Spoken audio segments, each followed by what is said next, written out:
An interesting story about the difficult life of a famous man. This is Jeff. Yeah, that Jeff Bezos. Not here to brag about Amazon or space rockets. I need to get something off my chest that's been eating me alive. I've been married for years to Mackenzie. We've built an empire together, and I thought we had something solid. But lately, things started feeling off, like the foundation I trusted was cracking beneath me.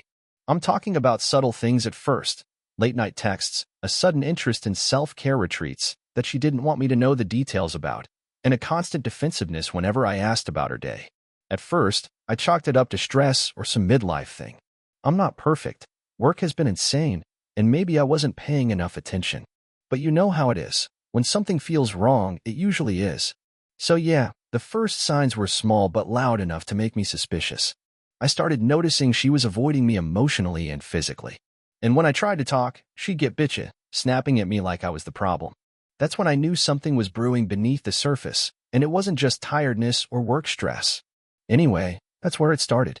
The slow unraveling of what I thought was a partnership, now tainted with doubt. I noticed Mackenzie's phone buzzing on the kitchen counter. She'd left it there while she went to the bathroom. Normally, I wouldn't even glance, but this time, something made me look. And there it was, a string of messages from some guy I'd never heard of. Not the usual, "Hey, how are you?" stuff, but flirty, even kinda sneaky. Like they were sharing inside jokes and plans for secret meetups. My heart stopped. I read more. There were times and places I wasn't invited to, "Can't wait to see you tonight," and stuff like that. I sat there frozen, the weight of it crashing down harder than a failed rocket launch. What killed me wasn't just the cheating. It was the blatant lies she'd been feeding me.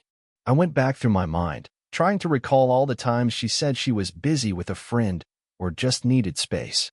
Turns out those were covers. I wasn't just hurt. I was humiliated. How could someone I trusted so completely be so duplicitous?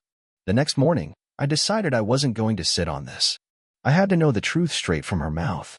I waited until she was home and asked her directly, phone on the table between us, "Who's this guy?" Her face went from surprise to annoyance in about 2 seconds. Then came the classic denial. "Jeff, you're being paranoid. You're always working, always suspicious. You're imagining things." I pushed harder. I showed her the messages, word for word. The tone changed. She flipped from annoyed to downright hostile. "You're invading my privacy. This is none of your business." I told her, "When you lie about your whereabouts and cheat, it is my business." She scoffed and, get this, blamed me for being distant and ignoring her.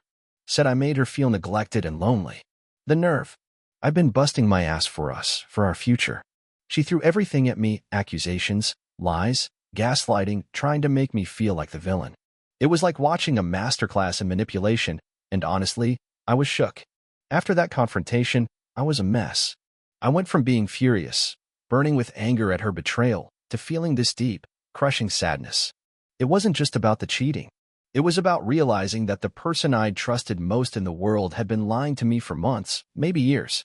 I kept replaying everything in my head, every smile, every "I love you," every promise, and wondering if any of it was real. The woman I married, the partner who stood by me through all the ups and downs, suddenly felt like a stranger. I struggled to sleep. Sometimes I'd just stare at the ceiling, feeling like I was losing my grip on reality. I felt betrayed, yes, but also deeply alone. I didn't know if I could forgive her, or even if I wanted to. But the heartbreak was suffocating. After days of wrestling with my emotions, I realized I had a choice. I could either try to patch up a relationship that felt hollow, or I could walk away and start fresh. I confronted Mackenzie again, not with anger this time, but with calm and clarity. I told her I needed honesty and respect, things she hadn't given me. She said she wasn't willing to change, that this was just how she was. That was the moment it hit me. Sometimes love isn't enough. I made the hard decision to file for divorce. Not because I wanted to hurt her, but because I had to protect myself from lies, from disrespect, from the person she had become. It was terrifying to step away from a life we built, from the family we had. But I knew I deserved better. Just when I thought the worst was over, things took a turn for the bizarre. A few days after announcing the divorce, Mackenzie dropped a bombshell. I wasn't actually the father of one of our kids. Yeah, you read that right. She claimed that during one of my many business trips, she had an affair with some guy from one of her book clubs, and that kid wasn't mine. I was floored. It felt like a punch in the gut layered with salt. I arranged for a paternity test, because I had to know the truth. The results came back. She was lying. The kid was mine. But why the hell would she say that? I still don't know. Maybe to hurt me, maybe to gain leverage in the divorce. Whatever it was, it shook me to my core. After that insane revelation, I started digging into things more carefully. I hired a private investigator, not to spy, but to get some real answers because honestly, I couldn't trust anything Mackenzie said anymore. What came back was even crazier. Turns out, she'd been hiding secret bank accounts, funneling money out of our joint finances without telling me. There were also emails hinting at plans to sell some company shares behind my back, timing it to screw me over in the divorce settlement.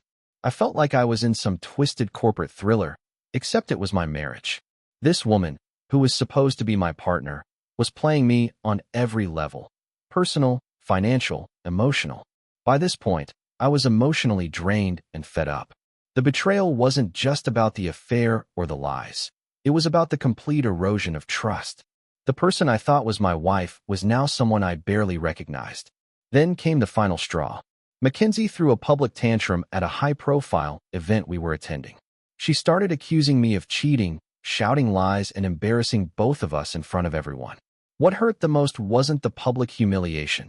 I faced way worse in the boardroom, but the fact that she twisted the truth so blatantly. After that, I knew there was no going back. No repairing this wreck. After that public meltdown, I withdrew. Not just physically, but emotionally too. I stopped engaging with Mackenzie altogether. I focused on work, on my kids, and on therapy, something I'd never thought I'd need. It wasn't easy. Some days, the sadness felt like a weight dragging me under. I questioned everything about myself, my judgment, my worth, even my ability to trust. But I also started to realize something important. Healing isn't linear. It's messy, it's painful, and it takes time. Slowly, I began to rebuild my sense of self outside of the marriage, outside of the lies and betrayal. One of the hardest parts was accepting that I couldn't change Mackenzie or control what she did. I could only control how I responded. I started focusing on what truly mattered: my own integrity, my family, and my future. I leaned into the things that brought me peace, spending time with my kids, getting back into reading, even trying out meditation, which, honestly, felt weird at first, but helped. I stopped blaming myself for her choices. That was a game changer. Accepting that the marriage was over wasn't about giving up. It was about making space for something better. You'd think someone like me, Jeff Bezos, would have tons of support during this mess. Surprisingly, the silence was deafening at first. People don't want to get involved in messy personal stuff, especially when public image is on the line. But then, a few close friends and some colleagues stepped up. Some reached out quietly, offering advice and a listening ear. Others shared their own stories of betrayal and recovery. Turns out, no one is immune to heartbreak, no matter how successful they are. Their support reminded me I wasn't alone. That gave me strength when I felt weakest. With the divorce finalized and the dust settling, I found myself at a crossroads. I could let this betrayal define me or use it as a catalyst to grow. I decided on the latter. I started focusing on new projects, reconnecting with old passions, and even dating again, which felt surreal after everything. But the biggest change was how I approach relationships. I realized that trust and honesty aren't just nice to have. They're absolutely essential. Without those, nothing else matters. Looking back, I never thought I'd be the guy posting on Reddit about my marriage falling apart. Life's unpredictable like that. What I learned is this: no matter who you are or how much you've built, relationships require real effort and honesty. If your partner is willing to lie, cheat, and manipulate, it's a hard road. And sometimes, the best choice is to walk away. Also, don't ignore the little signs. That gut feeling? Trust it. It's usually right. If you're reading this because you suspect your partner isn't being honest, here's my 2 cents. Don't ignore the red flags. It's tempting to chalk things up to stress or paranoia, but pay attention. Get evidence before confronting. It'll save you from endless denials. When you confront, stay calm and clear. Don't let emotions cloud your judgment. Protect yourself legally and financially early on, especially if you share assets. And most importantly, take care of your mental health. Therapy isn't just for crises, it's for growth. This whole experience was the hardest thing I've ever faced, and honestly, I never expected to be here vulnerable, hurt, but still standing. I'm sharing this because I want others to know they're not alone. no matter how high-profile or together someone seems. Betrayal can happen to anyone. What matters is how you rise after it. For me, the future is about rebuilding trust in others, but most importantly, in myself. And if there's one thing I hope you take away, it's this: never settle for less than the respect and honesty you deserve. Thanks for reading. Stay strong out there. After sharing my story, something unexpected happened. Messages started pouring in from strangers, friends, even people I hadn't spoken to in years. They shared their own heartbreaks, betrayals, and recoveries. Some reached out just to say, "Thank you for being real." It made me realize how universal this pain is. No matter the money, the status, the success, when trust shatters, it cuts the same. One message stuck with me. It was from a man who'd gone through a similar ordeal, but found peace by focusing on forgiveness, not for the other person, but for himself. That struck a chord. I'd been so angry, so consumed by what she did, that I forgot to take care of me. So I started therapy more seriously. Not just to talk about the past, but to rebuild my sense of worth and identity outside the marriage. It was hard at first. Peeling back layers of hurt and denial isn't easy, but bit by bit, I found parts of myself I'd neglected. I also reconnected with my kids in a way I hadn't before. They were hurting too, confused by the chaos. I made a promise to be there for them, not just as their dad, but as someone they could trust no matter what. Work became a refuge, but not an escape. I threw myself into new ventures that excited me, things I'd shelved because life was too busy. It reminded me there's still joy in creation and growth, beyond personal pain. And yes, I started dating again. At first, the thought of opening up to someone new was terrifying. What if I got hurt again? What if trust never came back? But with time, I realized healing isn't about erasing the past. It's about making room for new chapters. I'm still cautious. I expect honesty now, and I won't settle for less. It's a new kind of strength, one born from pain but fueled by hope. This chapter of my life isn't defined by betrayal, but by resilience.